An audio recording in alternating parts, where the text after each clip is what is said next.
straighten my fundoshi. Here we go. Woo-hoo!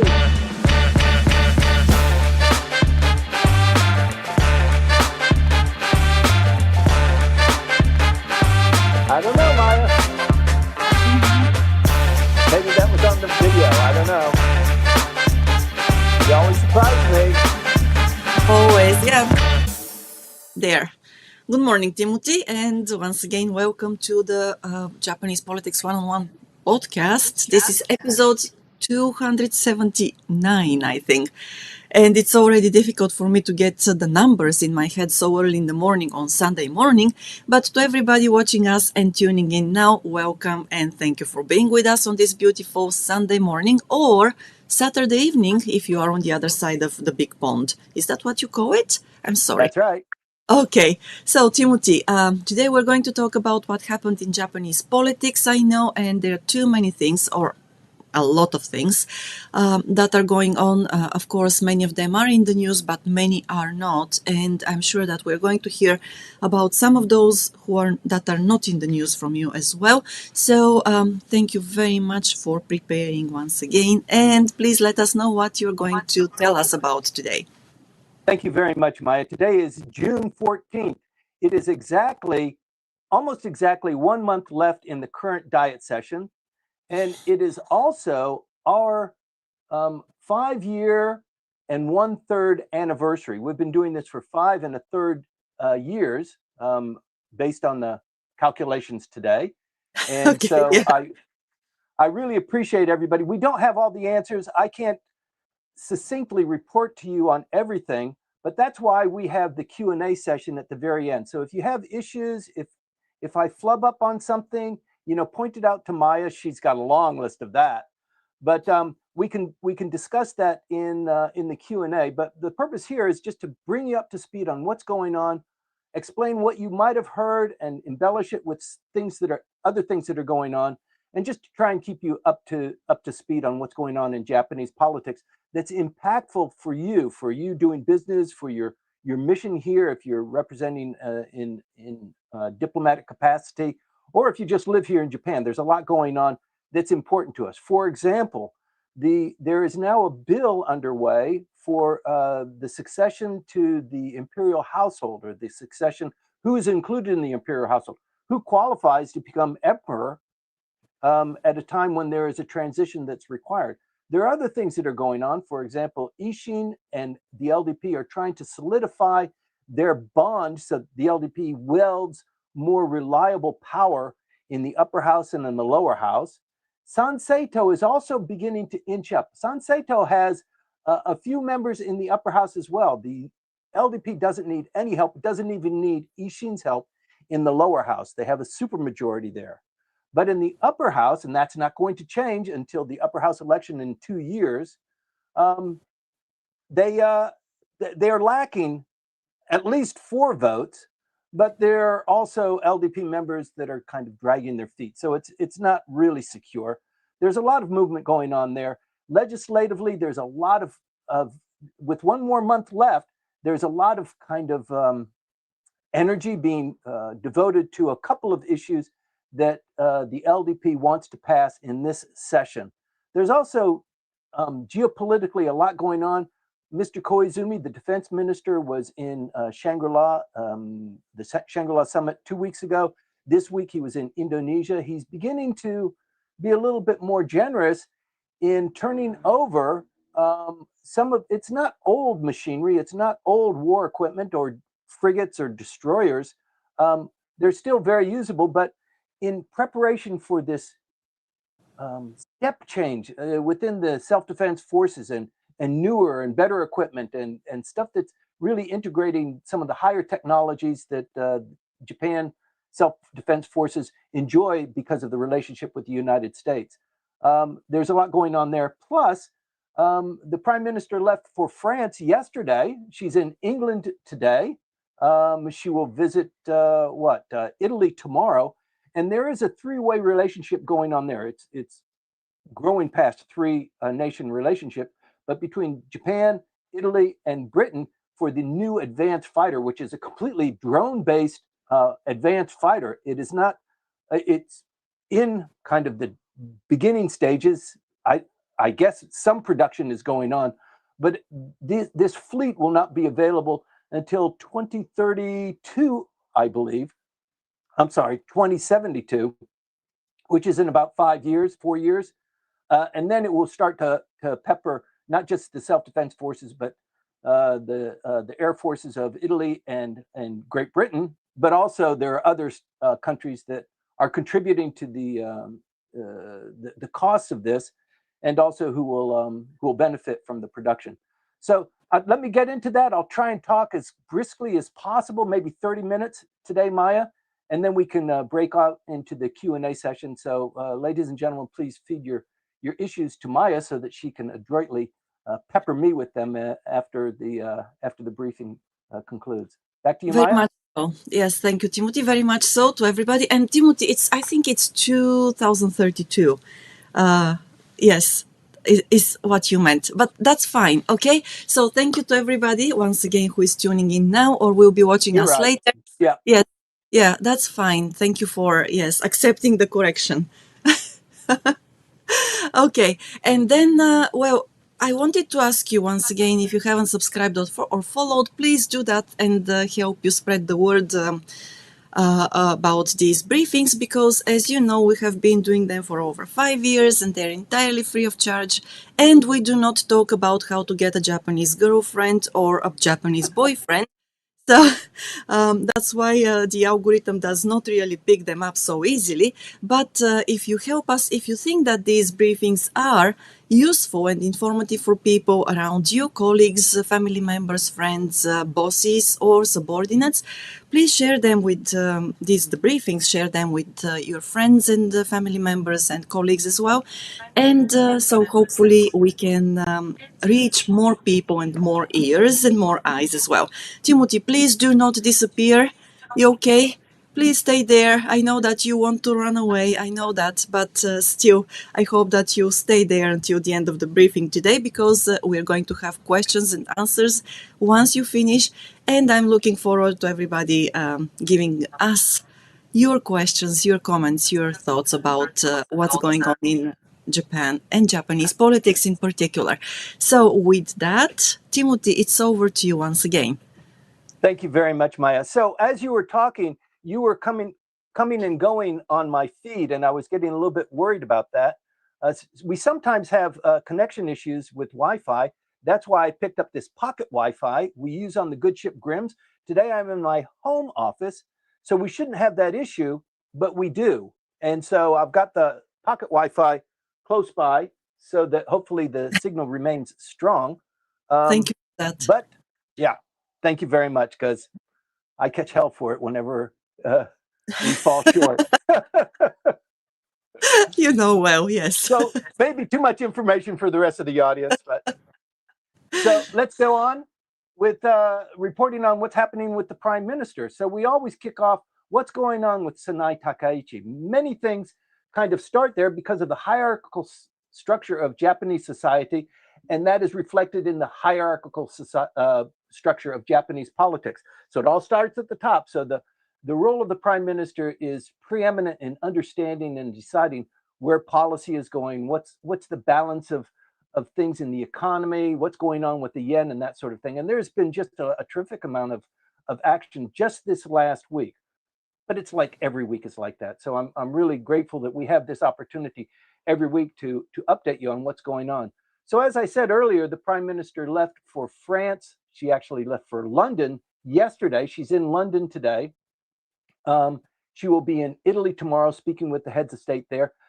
Britain and Italy are their partners, Japan's partners in developing the next advanced fighter, more advanced than I think even what the United States currently has.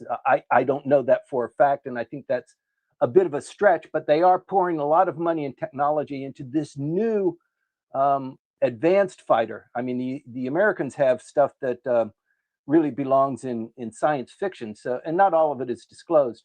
But this is an effort by other countries besides the United States to bolster their own defenses in line with Make America Great Again. America #1, and you guys deal with other issues yourself. And we're seeing that at a lot of different levels, not just between this trilateral relationship on building new advanced fighters, but also with the prime minister and her cabinet ministers. As I said, the defense minister, Mr. Koizumi, was in the Shangri-La summit and made a couple of important pronouncements and projections for where Japan is going militarily, alliance-wise, security-wise. The Japanese government just passed security legislation that bolsters the prime minister's office in maintaining secrecy, in maintaining security. They've put a lot of money in the budget for 2026 into drone technology. That's underwater, surface, and air drone technology for the self-defense forces. But it's bleeding out into other areas as well. This week, the prime minister hosted at least 2 heads of state. She had the Malaysian prime minister, and then she had the prime minister of Laos visiting. It was a state visit, so flags were flying around the Kante. I couldn't find out much information about what the Laos visit, the state visit, entailed and what kind of issues they were talking about. But with Malaysia, that is far more interesting. As I said, the defense minister was in Indonesia just this last week, not 10 days away from the prime minister welcoming the head of state of Malaysia, and they talked about a lot of things that are related to energy security, arms exports, and technological cooperation between the two countries. So you could include Malaysia as one of the island nations. She hosted the island nations last week. She had a big event, but I think Malaysia is a little bit different from what we consider the Pacific Island nations. It is far more consequential than that collection. And so the relationship is much more important, much deeper. But it is important that to note that she had a state visit of the Indonesian leader, the Malaysian leader, just this last week, and then left yesterday, Saturday, for the G7. So the G7 is, I think, Monday, Tuesday, and Wednesday. She's coming back on Wednesday. She hits London today, Italy tomorrow, and then goes to the G7. The G7 is anticipated to be a pretty big deal. Donald Trump will be there. He doesn't really hold, Europe, the EU, NATO in very high regard. So we expect and anticipate a little bit of fireworks there. He is going to call his own shots. He'll probably arrive on time and leave early and kind of, wag his finger and make people understand where the United States stands, but also give us a better update, give everybody a better update on what's going on with Iran. Apparently, there is a deal in the works. The fat lady has not sung yet. He has warned, and the White House has warned us that it'll take a couple of days to bang it out, but it looks like it is a deal that's pretty much papered out. It just needs a couple of signatures. The vice president will go probably to someplace in Europe, maybe Brussels, for the signing. And by the way, the emperor and the empress are also they're traveling to Belgium this weekend, and will be there for a couple of days. So that's a pretty big, lots going on. There's also the Takaichi administration is really, the security, the national security, and the oil supplies. All of these things are really coming to a head, and the pace and the intensity of what's going on inside the Kante and inside the Japanese economy is really reaching something of a fever pitch, not a panic, but you saw that the yen hit once again 2 weeks in a row beyond 160 yen. Today it's 160.24. That was the close on Friday. And it looks like no matter what kind of or what level of intervention the Bank of Japan and the Ministry of Finance commits to supporting the yen, it looks like it's a battle that's not worth the punch. There's much more that needs to go into correcting or stabilizing the Japanese economy. In the past, we had always tagged, you know, the interest rates and the differential between the Fed rate and the Japan rate, and you know, money likes a safe, reliable return.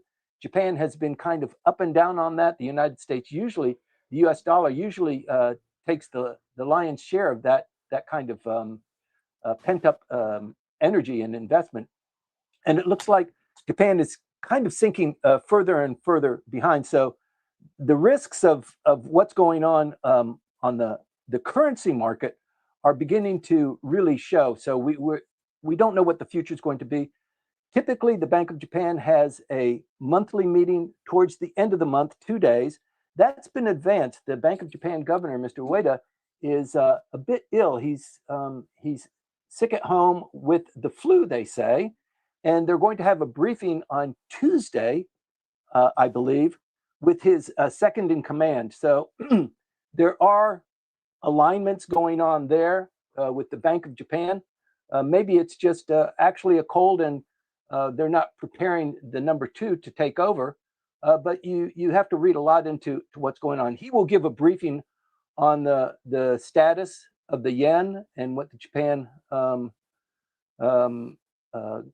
governorship is going to decide with the interest rate. There has been a lot of speculation. Typically, when Japan moves, it moves in 0.25 percentage points to kind of kick it up or to reduce it. And the money is on a far bigger leap this time. You know, almost 1% valuation or increase in that differential, and that's a big one. And I think that we can anticipate that happening this month. That I think the government going in with another infusion of billions of dollars is not a strategy that has worked out well in the recent past. So let's see how that works out. With regard, once again, to the prime minister, there is something of a smear campaign that's going on with regard to what she did as a candidate for prime minister, and this little cabal that she had inside her office to belittle or besmirch other candidates like Mr. Hayashi or Mr. Koizumi. Kind of easy targets for her, but politically it's impolite to do that. But we're in a new age now with social media. Not only is the prime minister on X, but her chief cabinet secretary is also on X. And not surprisingly, the prime minister is in the hot seat about at least having knowledge of this smear campaign that was run by one of her diet secretaries to create a social media program using YouTube and other social media to kind of point fun at or to create this distinction between her as a candidate or her as a potential prime minister compared to these other guys who are undeserving and can't hold the mustard. So that is starting to come to the fore. For me, it's a tempest in the teapot. It's something to sling at the prime minister. It does bother her. It you know, if she's called in and lies under oath, that could be a serious issue. But it's nothing like what Mr. Abe had to deal with the Morimoto school scandal and that sort of thing. This is tiny in comparison, but it does make a difference. And the opposition is always looking for these rocks to throw at the prime minister. So she has to deal with that in addition to dealing with everything else. There are 25 days left in the current diet session, so they're doubling down on that to try and embarrass her. The chairman of the committee that deals with handling these issues has agreed next Monday, not tomorrow, but next Monday, for the opposition to question the diet secretary, not under oath, about what happened and to come clean and to tell us what happened, and then possibly for the prime minister to respond to questions from the floor under oath. So this is building tension. You need to be following this. Bunshun, for for 3 weeks previously, they've been reporting on this and tackling the prime minister and hitting her, at the knees to try and bring her down. And even now, we're spending a lot of time talking about it. Once again, it really shouldn't consume that much of our energy, but it is a big deal in Japanese politics. These kinds of scandals have a tendency of morphing, and so it's important for you to know what's going on. So that is on the table now. So stand by. Next Monday there will be a hearing and some testimony, and let's see what happens there. Let me see what else is going on. The priorities for the prime minister right now is to bolster and to secure the LDP position on policy matters and on passing legislation. So, as you know, the LDP holds not just a majority, but a supermajority in the lower house. In the upper house, they lack, with Ishin, 4 votes. And they can pick up those votes. They were able to pick up those votes without forming a coalition, but just on a piece-by-piece piece of legislation with Sanseito or with Komeito, with some of the opposition parties, for example, in the supplemental budget that was just passed. But it's not secure, and it's not a reliable force. So she's trying hard to, number one, secure this relationship with Ishin no Kai. It's not an alliance, so there's no commitment. We will go with you to the degree that we feel like it benefits us, but it's not across the board. So it's not a true alliance. She's trying to solidify that. And in addition, much to their aggravation, she's also being courted by and courting the Democratic Party for the People, Kokumin, under Mr. Tamaki, who is being a very squirrely, very clever, standoffish and hard to get date for the LDP. But she's applying pressure there. And with regard to Ishin, there was a lunch that the prime minister had with the parliamentary leader of Ishin. Ishin has 2 leaders. The one leader is the governor of Osaka. The other leader is a member of the lower house, and he controls and kind of manages the political end of that political party. They had lunch this week, and he pressed again, Your Excellency or your Prime Ministership, we've made significant progress and commitments towards reducing by 10% the lower house, and you and I have agreed to that. You backed off a little bit, and it needs to happen this diet session. We have 25 days to do it, I remind you. So I would like more action on reducing by 45 the number of seats in the lower house. This is kind of a bell for Komeito. Komeito relies heavily on the list seats where potentially these 45 seats will come from.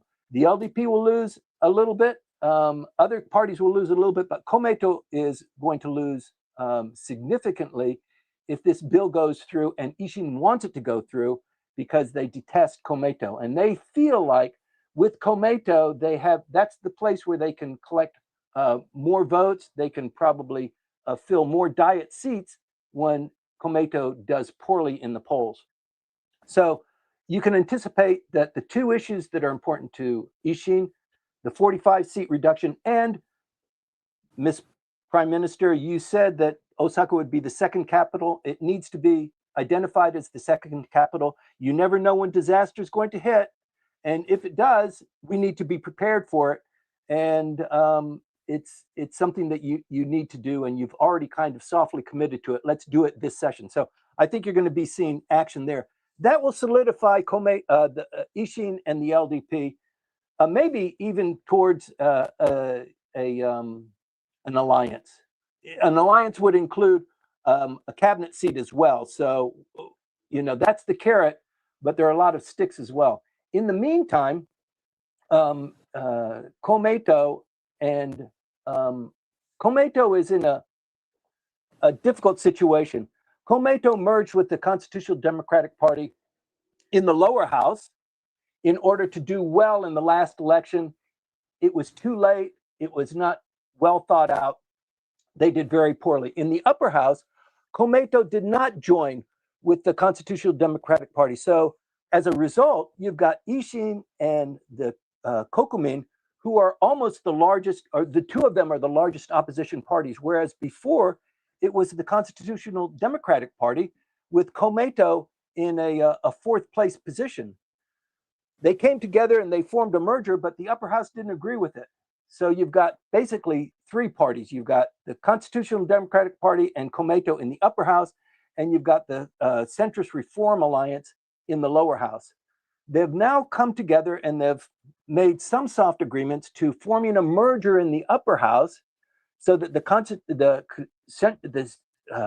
Central Reform Alliance is one body in the fall. So they have to give themselves time to do that, and they will form that sometime in the fall, thereby coming back to be the number one opposition party. So in that space of time, the diet session will end in 25 days. Then there's a break, and that's when shenanigans start. When the diet is out of session, there's a lot of shenanigans that start, political shenanigans, maybe some sort of move to unseat the prime minister or to make it just uncomfortable for her, but also an additional diet session, a supplemental diet session, sometime in the fall. It's maybe September or October. So we can anticipate that. That's part of the other things that are going on. And I know for many people, this is just dancing in the weeds. I apologize for that. But for a lot of other people, this is really critically important. How strong is the LDP? How reliable is it? How much strength does the prime minister have? Can she push forward her agenda? Can she push forward on an Article 9 revision, which is something that she wants to do? The Constitutional Revision Committee has been meeting for more than 30 years, and over the last 5 years on a monthly basis. So it's got lots of energy behind it, and a lot of members, LDP members, are committed to that. So, when will the winds of change kind of all coalesce and push this ship of state towards that direction? It might not happen, but it is one of, as you know, one of the foundation concepts of the LDP. It is something that they've decided a long time ago to do. But moving on, Koizumi, the defense minister, is pretty much on a roll. And you've got to think this is anticipation and preparation for him to be the next candidate for prime minister when that time comes. There are other potential candidates, but he's getting a lot of TV time. He's getting a lot of exercise. He was in Malaysia. He was in Indonesia. He's with the Philippines, trading and moving armaments and frigates. And they're not mothballed ships that he is transitioning to the Philippine Coast Guard and, kind of giving to Malaysia and Indonesia.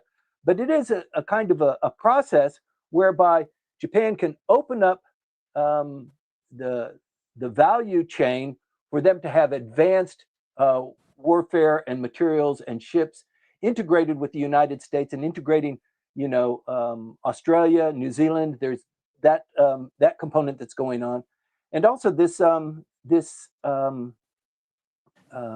drive to have drones throughout the Okinawa Islands. There's a lot of islands that are there, and if there is kinetic action with regard to Taiwan, it's going to happen there. It could start first of all with a blockade, but if there's any kinetic action, it's not just the United States. They've been told you cannot rely on us should something like that happen. It's in your neighborhood. You need to take charge of that. And so that is the reason why the issue with Article 9 and Mr. Koizumi dancing throughout Southeast Asia, the relationship between South Korea and Japan really flourishing now. The prime minister is more popular in polls in South Korea than Donald Trump. So that's an interesting feature. Whereas before, there was so much animosity between South Korea and Japan, and it looks like that is being dealt with in a kind of a very astute way. I've talked about the Bank of Japan and the kind of terrible position that they're in. They pumped a lot of money in. when the yen was approaching 160. It went down to 156. It stayed there for a couple of days and then inched back up. And within less than a month, we're back up at 160.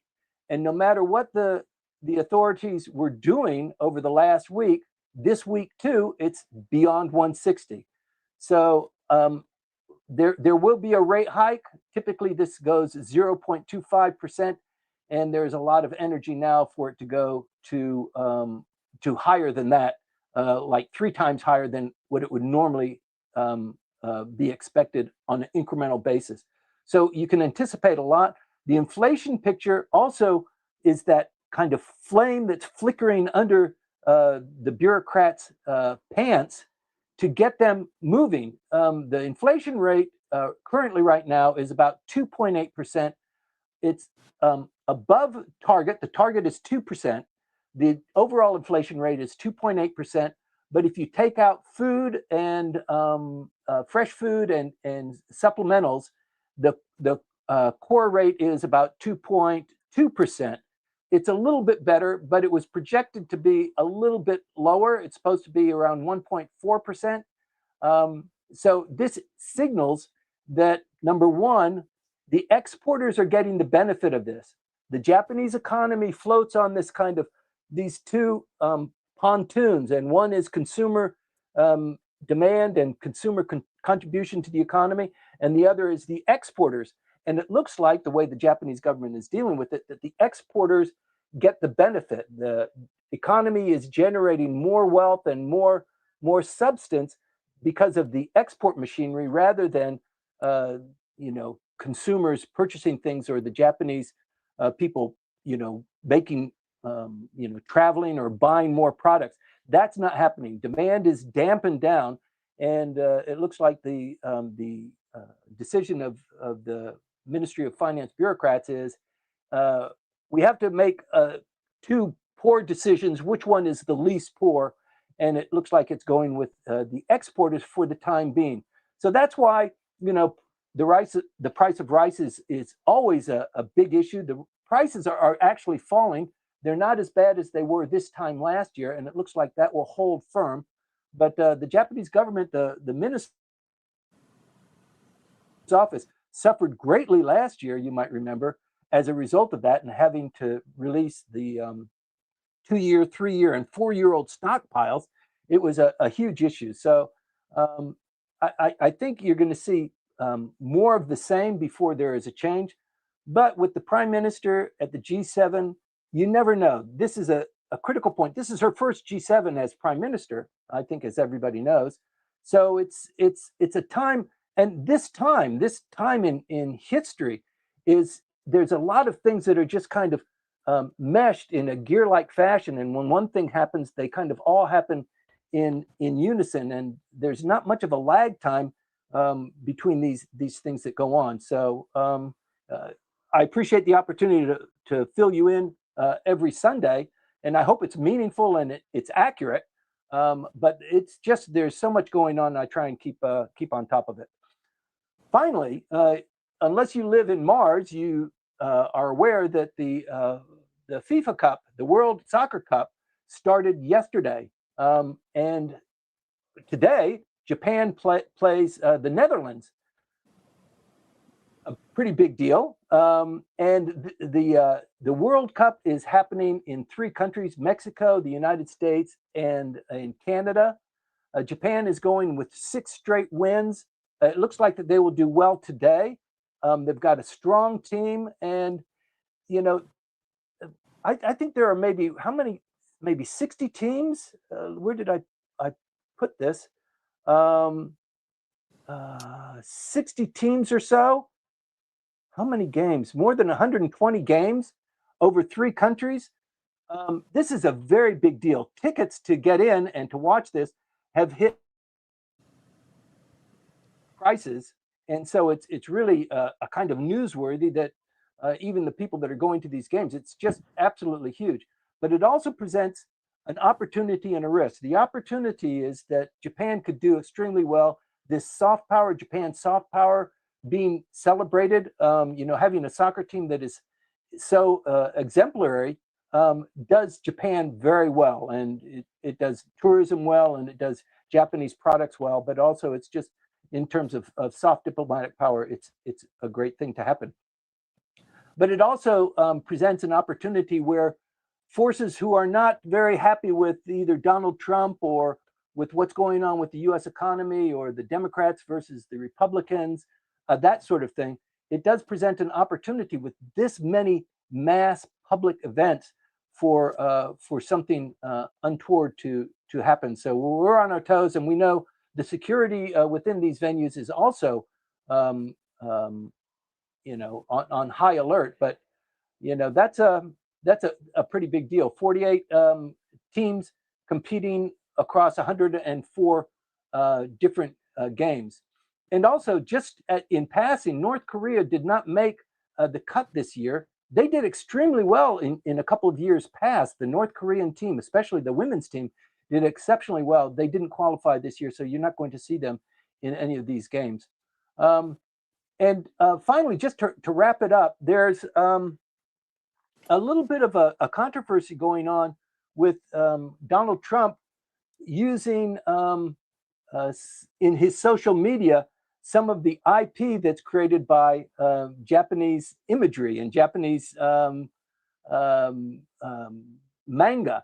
And it's caused a little bit of a concern of kind of abuse of Japan's IP rights, and the president kind of utilizing that without permission and potentially besmirching these icons that people have spent a lot of time and money on promoting and developing. Actually, the Minister of Economic Security, Onoda, she actually took time to make a statement about that and wag her finger at the United States and at the president for kind of abusing and violating IP rights of Japanese manga.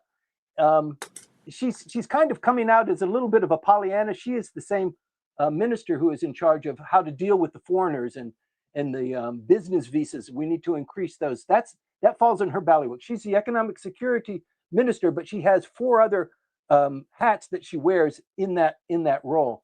So she's becoming a little bit pilloried in different sections. But it is important to point out that Donald Trump, he's pretty much on a roll. He kind of doesn't care about violating these maybe social norms, and you can see that here. It's not something that's going to arise to a legal issue, I don't think, but it is something that the Japanese government feels it's important enough. There's been enough violation. There's been enough theft and counterfeiting for them to use this as an opportunity to talk about Japan's IP rights and the agreements that the United States and Japan have with regard to it. So it's a small issue. Finally, I like to talk about what's happened in history at the end of all of my briefings. There are 2 points that I'd like to raise here. 130 years ago, there was an enormous earthquake in the same section of Tohoku as the one in 2011. This one was an 8.2, and it created, I think it was probably closer to the coast, but it created tsunami that reached maybe 38 meters into the hillsides. And you might remember in the aftermath of talking about the last triple disaster, which was the earthquake, the tsunami, and the nuclear disaster, that these stones were placed on the hillsides throughout the Tohoku region, really far up the hillside. And the stone said, don't build below this mark. And those stones were set as a consequence of the 1890 earthquake. And it killed 22,000 people. It just devastated the region. It took them, 60 years to kind of come back up. But it's something that, this issue with Ishin, make Osaka the second capital, it does have a value. It does have a validity that you need to do something like this, that in anticipation. That was 130 years ago. It was, 10, 15, 20 years ago that the triple disaster happened here once again in Tohoku. So it's something that the Japanese government needs to keep an eye on. It also, talks about the use and the value of drones for rescue and for security and for surveys, which also goes on. The final thing I'd like to talk about at this point in time, tomorrow, the 15th, is the time when the U.S. forces initiated their march on the Marianas Islands. So in 1944, fully almost a year and 3 or 4 months before the end of the war. This is a critical turning point. The U.S. forces began their launch, their amphibious assault on Saipan, and that started, 70 years ago tomorrow. As a consequence of that, the Yamato, the battle for Okinawa had not yet started. It would be another 10 months before the battle for Okinawa started. And as a consequence of that battle, the Japanese sending the Yamato to rescue Okinawa, to go there and help with that battle with 3,500 sailors to liberate or to help in that battle. The United States just could not be allowed to take Okinawa. But with the Marianas, on the 17th, which is Wednesday, or on Wednesday, that is the day of the very famous Marianas turkey shoot. That if you're a real follower of what's going on in the Pacific War, as I am, you'll remember that this was really the devastation that the Japanese Air Force suffered, and it was just a turning point. The march on Saipan is kind of the critical point where things started to go really squirrely for the Japanese forces. And I bring that up not to raise sore points, but just to highlight once again how far we have come and how magnificent Japan has done, and the greatest generation, what they did and how they bequeathed so much to Japan, and how gently they held the defeated, and how they built up this nation that we live in, and we talk so much about, and is such a central figure in the world economy. But I don't want to go wax too eloquently on that, but it is a big deal. I love this country. I love what this country has been able to do, and I'm very much honored by being involved in a small way with what Japan, this march, this mission that Japan has been on. It's morphing, it's changing all the time, but it's something of great critical value and interest. So I appreciate you being interested too. We've got hundreds of Japan hands in the audience, so I hope I'm not stepping on too many toes or making too many mistakes, but I'm sure you'll point them out to me. I'll pass it back to you, Maya, and we can get into the Q&A. Sure, yes. Thank you for this. And to everybody watching us, thank you once again for being with us. It's a pleasure to have you here. And I can hear my echo, but that's okay, probably okay. All right. And then, so if you haven't subscribed or followed yet, please do that. Thank you very much in advance for helping us spread the word about these briefings. If you find them informative, please share them with your friends, colleagues, family members, maybe headquarters too, because sometimes politics are actually very important for people doing business in Japan and trying to build or create their strategy for the next couple of years or 5 years or 10 years ahead. So, Timothy, thank you so very much for the briefing, and we're going to move to the questions and answers now. I just wanted to thank Hiroko-san. Hiroko-san, thank you very much, because she gave us the numbers of the Soccer World Cup.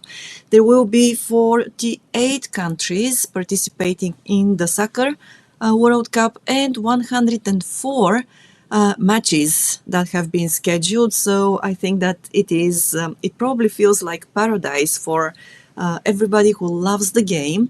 I know that back home in Bulgaria, everybody is glued to their TV screens now and watching the games with friends over beer, snacks, and everything. So thank you for this. And moving on, today we've got somebody who came up first with a question. So it's not actually Byron. Byron hasn't showed up yet. And aloha Apostle, thank you very much for waking up no, you are actually somewhere else, not in Japan. But thank you for the questions. And they are, Timothy, listen carefully, please, because there are three questions, one after the other. Yes. So American online media is bringing that Japan is pushing back on Trump using Japanese anime memes on social media. I would think many Japanese would be enthralled in Trump promoting Naruto memes on X. I was surprised that it was Kumio Noda who was speaking out about it. Maybe because America has free use laws that allow these things, but did this make the news in Japan? What are your thoughts? Also, SpaceX made Musk a trillionaire. Do Japanese people have easy access to the stock market and IPO or even some kind of 401k accounts? Is there any Japanese Musks who can make Japanese wealthy? There are many questions. So, I think that you touched upon the Naruto and the IPO. You also talked about Onoda sensei, that she was the first one to talk about this. But yeah, what do you think? What are your thoughts? Maybe, yes, how the Japanese see this, and also, did this make any news here in Japan? Okay, I turned my mic off while you were talking, Maya. I hope that helps things. It did help. Yes, thank you. Okay, good. So first of all, about Onoda Sensei and the Minister of Economic Security. You know, I think what you're saying, Aloha, is maybe an enhancement of the meme. So had the minister not said anything, maybe it wouldn't have been such a big deal. But she said something, and she made a deal out of it. And I think it's like you said. I think it's a benefit that this anime is watched by the president of the United States. He's even creating his own meme on it using that. And how wonderful is Japanese anime? And because Donald Trump did it, it's proliferating even more. And isn't this wonderful? I said she kind of poo-hooed it. Maybe that's part of the strategy. Pretend like you're poo-hooing it. Japan's IP law is a little bit different from the United States. Free use, as you pointed out. So there's a little bit of that. And like I said, it's not going to rise to the level of any kind of a legal challenge or anything like that. I think it's just, waving the flag. I think it's a wonderful thing, actually. With regard to trillionaire Trump, and are there any trillionaires in the makings here in Japan? We've discussed this one ad nauseum. If you're following Tim Romero, he talks about that sort of thing all the time. How the ecosystem here, the money that's available for startups, and who's managing that. It's just very different from Silicon Valley. So the Japanese would love to mimic that, but Elon Musk is a unique individual. I think everybody understands and agrees to that. But a trillionaire, the world's first trillionaire, that is just fantastic news. And the Japanese, of course, they are available to purchase on the open Japan U.S. stock exchange. They can do that. They call their broker and they purchase a lot. In fact, the Japanese and the Japanese government are the largest foreign holders of U.S. stocks and bonds in the world. So when people ask, when the United States, when Japan intervened with the yen and they used all this trillions of yen, where did that money come from? It came from the holdings of the Japanese government in bonds and stocks and ongoing concerns in the United States. So it sells those, it collects the cash, and then it invests it in propping up the yen. That is not quite an endless pit, but even though they spent trillions and trillions of yen to do it over Golden Week, it's just a drop. It's a drop in the bucket. It's not quite a drop in the bucket. It's about 8% of what they have stored up. But yes, they can go at this again and again. And many people would say they can use this very strategically to kind of threaten the United States that we're going to unload our stocks and bonds and all of our commercial paper so that we can bolster the Japanese economy. We're supporting you. We're holding lots of your debt. So what's good for the what's the saying? What's good for the something is good for the other thing. What's good for Okay. What is good the for goose is one? good for the gander. Yes. Okay, yes. Thank you Yeah. for that. And Yeah. So yeah. mm, Sorry, I'll wrap that up, Maya. all right, thank you. So we've got also Yukiko Studman with us this morning, and thank you very much for tuning in, Yukiko. It's a pleasure to have you with us. So she says, I would like to hear your view about Japanese strategies on interest change and that is foreign exchange movements. I think it's you just mentioned something about that, but yeah, is there anything else that you would like to add? Okay, so it's not in my ballywick when I'm doing my normal walk within Nagatacho. It's not the currency that captures my attention. I've got clients who pay me to do other things, but it's not currency. It's not at that level. That's a much higher level. There are commentators on that. I don't know if there are many lobbyists, but of course, the United States and other countries need their bureaucrats, and the bureaucrats are always supported by teams of lobbyists and law firms to put into paper and into some kind of strategic design what their positions are. I'm not capable of responding at any sophisticated level. I would point you to Richard Katz. Richard is always commenting on the yen exchange. He's got two pieces out just this last week on the differential on the Japan government bonds and on the interest rates, which are very, very insightful. But it's not my area. I can report on it because I follow Richard very carefully, and it's something that I'm attuned to. But I couldn't comment beyond that. So. Okay, thank you for that. And moving on, here we've got a comment from Manabe-san and also a question from him.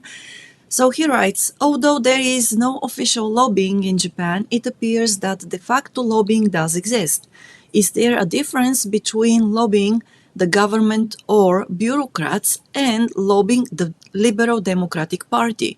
For example, the CEO of OpenAI appears to have been successful in lobbying the Liberal Democratic Party, but which is the case with Palantir, for example?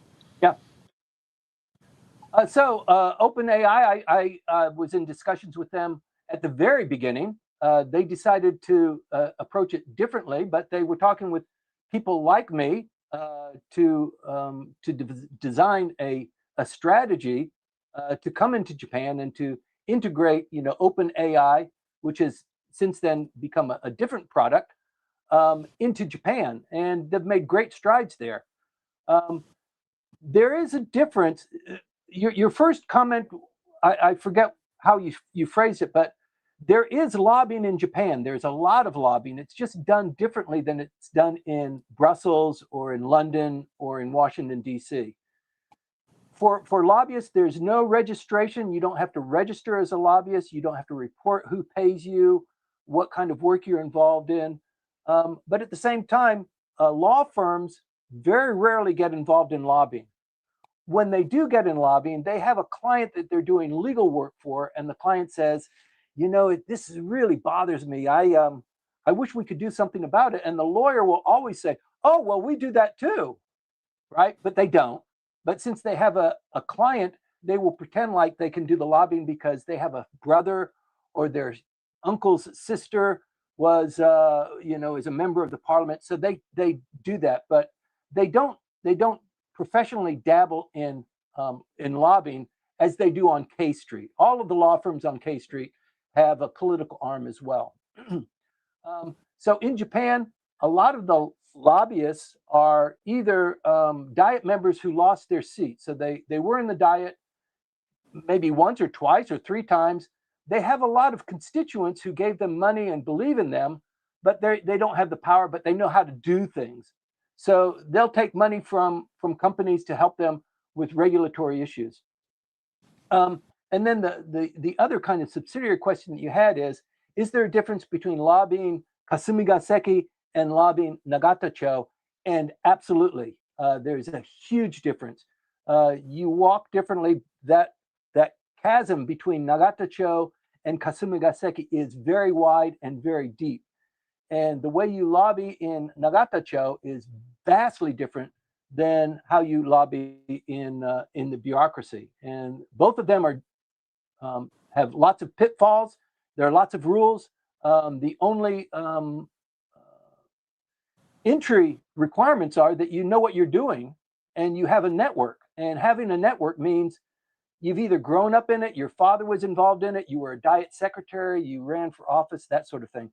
So people in my category, you know, I'm not Japanese. I didn't grow up with a Japanese mother or father. I didn't, you know, I did it professionally. Once I finished law school, I was involved in it. So that's the distinguishing feature for me. But there are other people like me that do this sort of thing and have somewhat similar competencies or experiences. But yeah, it's very different. A great observation, but a kind of a deep subject. It is indeed, and I think that there is one more point to the question of Manabe-san.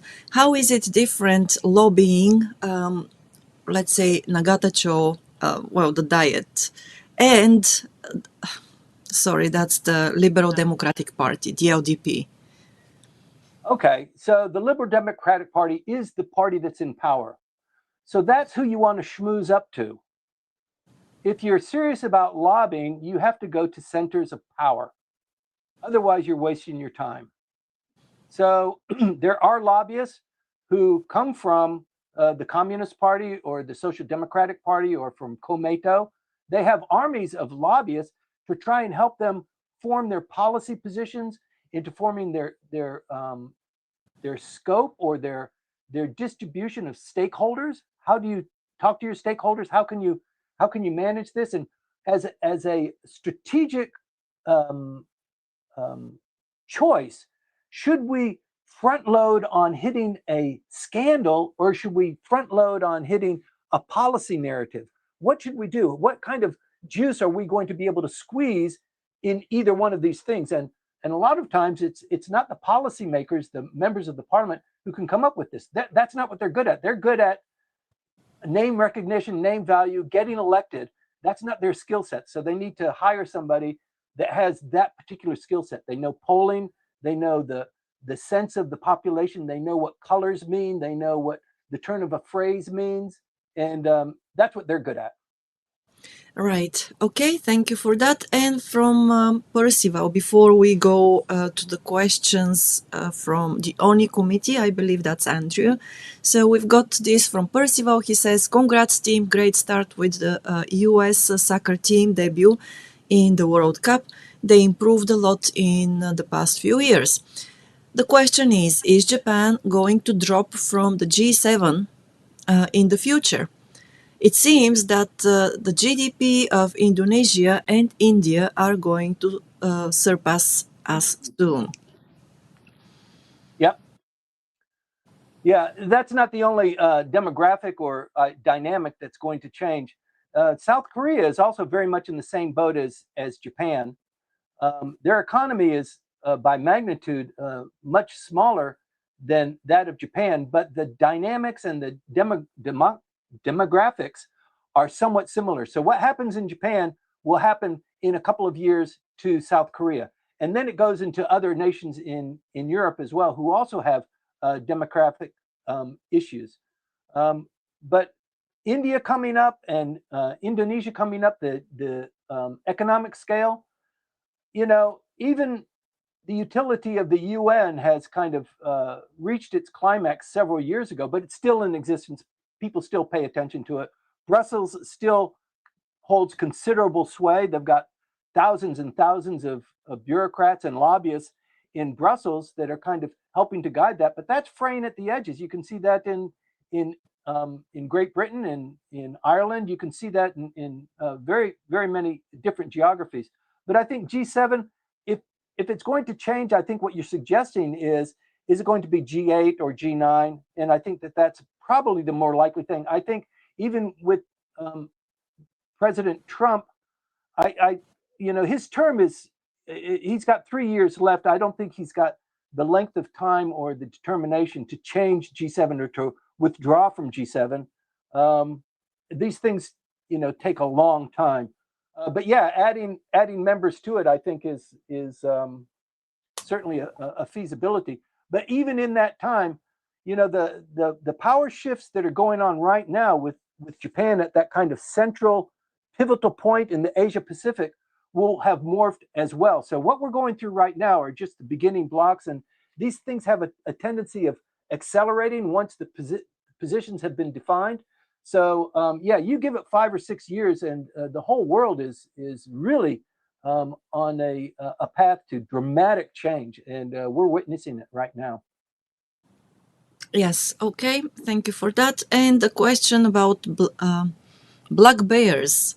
So from Andrew, he says, black bears in Northern America are widely considered harmless. Why is it the Japanese black bears are so aggressive?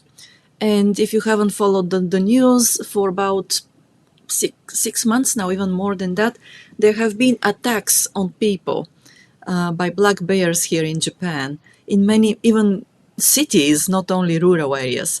So, Timothy, it's, yeah. Okay, so yes, if you're living in Japan and watching, NHK in the morning, or you're plugged into what's going on Japanese television, you're peppered with this all the time. And I've been in Japan for a long time, maybe 40 years collectively over my life. And I've never seen the reportage on bears as it has been over these last 5 months. And I think the reason is because there is a lot of wilderness in Japan. I go to Chiba all the time. That's where my boat is berthed. And there's lots of communities on the coast, but very soon afterwards, the mountains they just shoot up, and you can't build on them, you can't farm them. They're just wilderness. And it's almost as if humans can't even go in there. And this is wide swaths of Japan. In fact, of the entire land mass of Japan, only 8% of it is actually arable. That means you can live on it, you can farm on it, you can have some sort of a business structure on it, but that's only 8%, and the rest of it is basically not uninhabitable, but it's controlled by mountains and rivers and impenetrable coastline. So there's a lot of areas for bears to populate. That's the first point. The second point is that the bears have probably existed in the same numbers as in the past, but acorns, which is one of the food sources for them, and also the deer. There are lots of different varieties of deer. The boars, not so much. The boars are too clever; they can't be captured easily by the bears, but the deer can. And the acorns and the vegetation consumed by the bears. So for trees that produce acorns and these kinds of nuts and berries, they have a kind of biorhythm. Sometimes they produce a lot of fruit, and sometimes they don't. And I think this last winter was somewhat critical in that the summer beforehand, it didn't have enough water, and thus the plants didn't generate enough over the spring.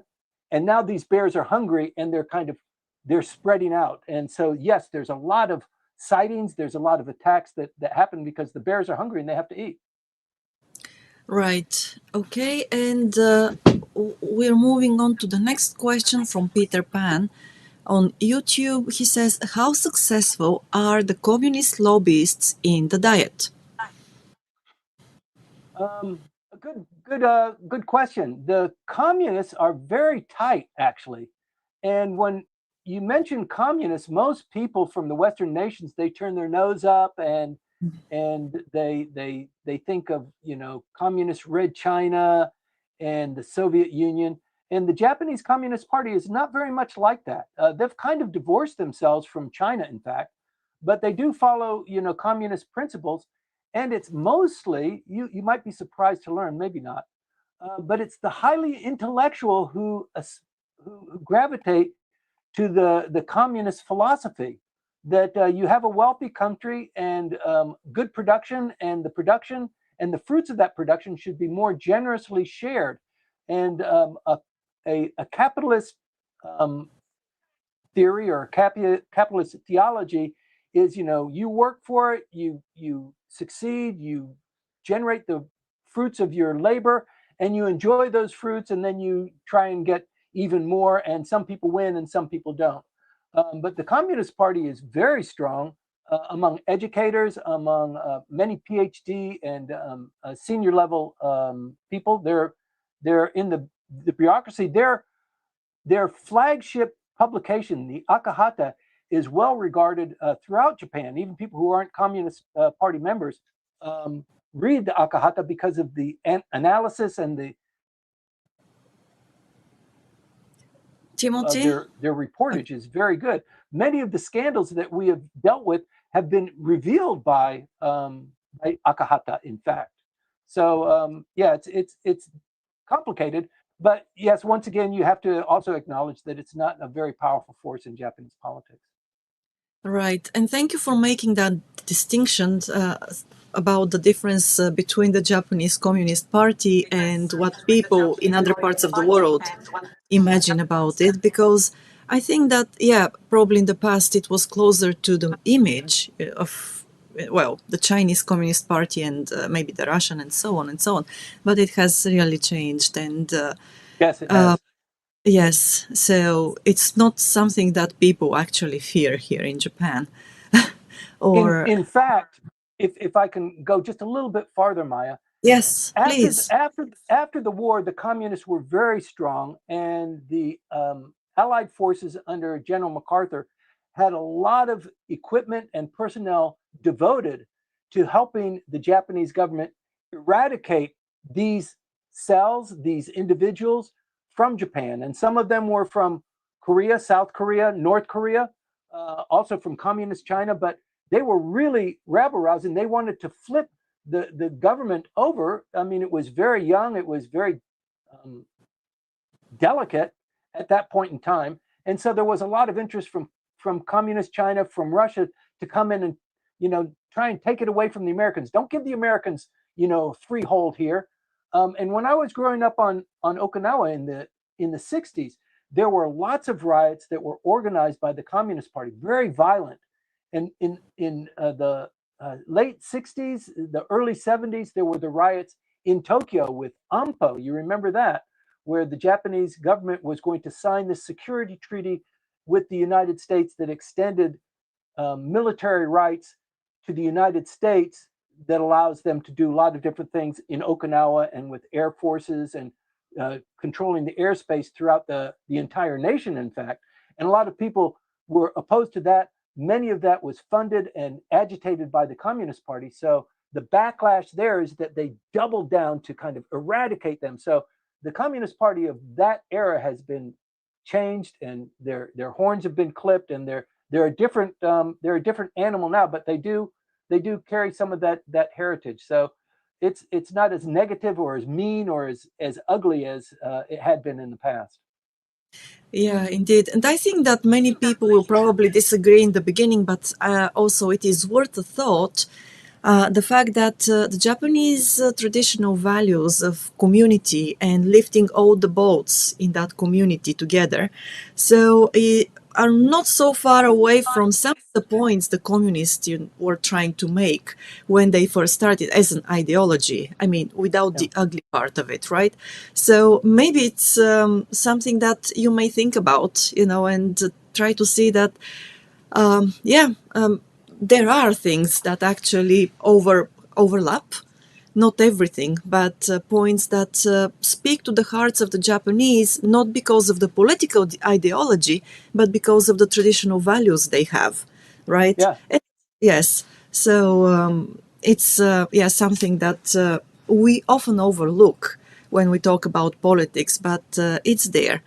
Anyway, and of course, once again, the Communist Party has adapted to the times in a good way, I believe, that so we are not seeing all the aggression that was there once upon a time. Let's see. Okay, and Percival says, I always wonder why Mr. Arthur allowed all political parties, including the Japanese Communist Party. Maybe the Cold War was not in sight yet. I don't know, but probably he thought that we have them 10 ways to Sunday. No matter what the opposition attempts to do, we are here, we are big, the nation is defeated. We even have to write their constitution for them. We got it in spades. And in fact, that was true. And it lasted for maybe 40 years. The United States companies dominated, industry here, helping support and build up the Japanese end of it. But it's unmistakable that the United States, they benefited hugely from that largesse as well. Not so much the case now, but I think even when you consider the size of various embassies, the United States Embassy is by far the largest. It has the largest number of diplomats here. When you look at the number of companies that have their headquarters in other capitals of the world, I think the United States surpasses all of the other competitors by a significant margin. So probably maybe of the entire collection of businesses here, I think probably American ones are in the 30 percentage, and the rest are distributed throughout the other nations. But yeah, everybody wants to be. If you're an international company, you need to be in Japan. You need to be in Tokyo. Actually, if you claim to be an international company, you can't make that claim with having an office in London and Brussels and in Rome. You must include Tokyo. Tokyo is a central component of the world economy anyway. So. Right. Yes. And I also wonder to Percival's question whether at the time, I mean, the years around the end of the Second World War and very soon after that, maybe the Cold War was not in sight yet, but also communism wasn't such a dirty word as it is considered now.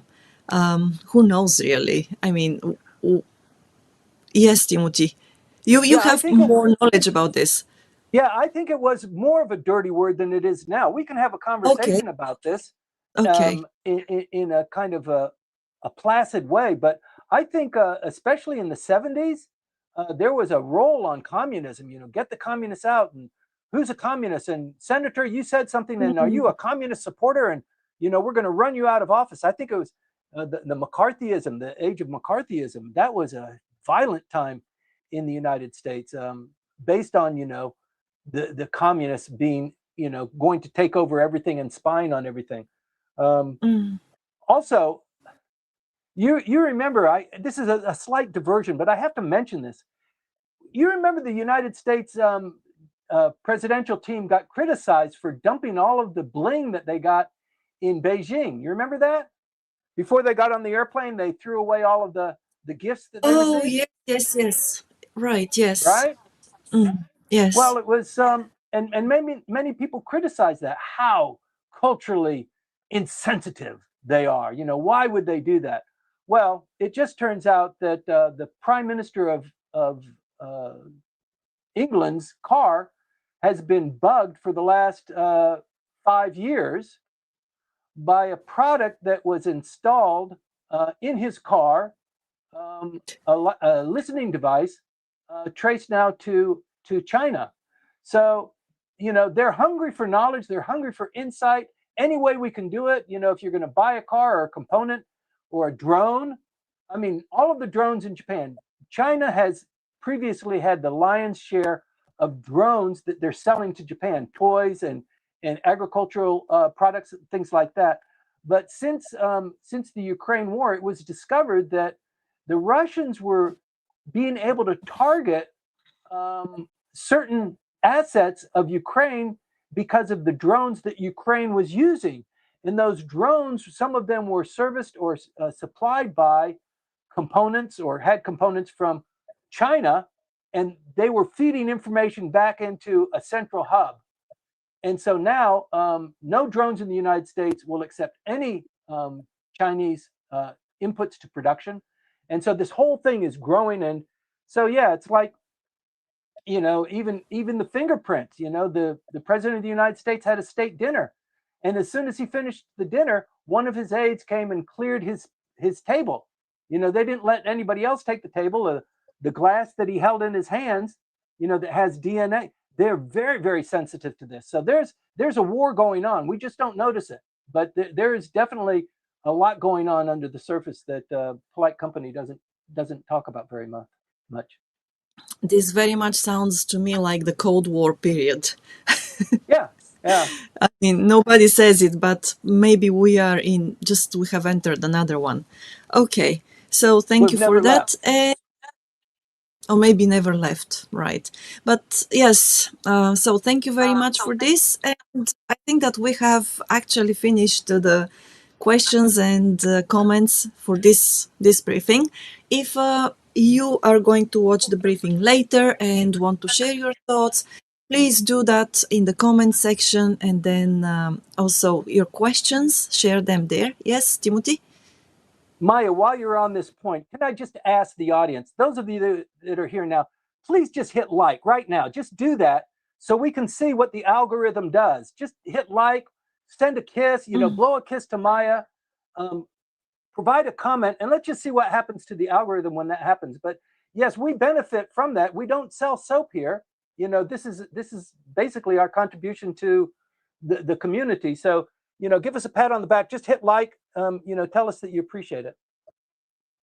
Yeah, thank you for that. And we'll be here once again, of course, next Sunday morning at 8:20. Well, we hope to see you here. And in the meantime, of course, you already know that the synopsis, if you are a reader and not a listener, the synopsis will be out, by the middle of next week. If you haven't subscribed yet, please let us know. We'll add you to the mailing list. But if you have, or if you prefer to do it yourself, yes, you can find us on Substack and subscribe there. So, okay, yeah. Maya, just for clarification, when people want to see the synopsis, we produce it like on Tuesday or Wednesday, right? Yes. How do people access that? They can get it on LinkedIn, but they can also get it automatically from a newsletter if they give us their email address, or on Substack. They don't have to register. Well, they have to register for Substack, but they can get that automatically too. 3 ways? 3 ways, yes.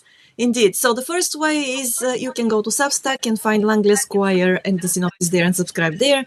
The second one is if you are on LinkedIn, you can go to Langley Squire's account there and subscribe for the newsletter, which is delivered via LinkedIn. And the third option is you can let us know that you want to subscribe, and we'll put you on the mailing list. That's it. Not Thank too you, difficult, Maya. I hope. Thanks for all your great work. You are welcome.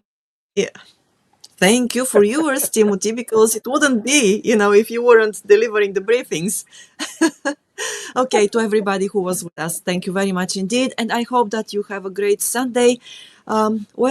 Enjoy the week as well. Let it be productive and very, very successful for all of you. And we'll see you next Sunday. So take care and, enjoy.